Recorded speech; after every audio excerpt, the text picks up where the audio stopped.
бүгін как раз майыптар күні қарап 3 декабрь бүткіл дүниелік ел аралық майыптар күні да. Ошоңға қарата біздің дөмөрчүлөр башка дөмөрчүлөр билдирсем болот. Темирлан Ахматов мырзага бизге чоң ыраазычылык билдиребиз.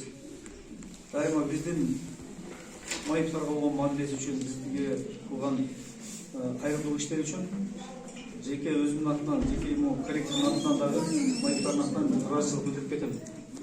Аллах таалам ушу кайрымдуулук кылып аткан иштериңизди кабыл кылсын. Алла ишиңиздерге ийгилик берсин. Ушул майыптарга жүрүп аткан жардамдарыңыз үчүн, бардык кылган жакшылыктарыңыз үчүн Аллах таала ошону ийгиликтеринен курулбасын. Бул биздин эмелерге канча жеңилдик болот. Биздин майыптар мамлекеттик жардам берип аткан убакта ушу биздин спонсорлорубуз, демөөрчүлөрүбүзгө чоң ыраазычылык билдиребиз. Алла разы болсун баарыңарга. Рахмат, жакшы сиздерге дейги каалайбыз. Рахмат.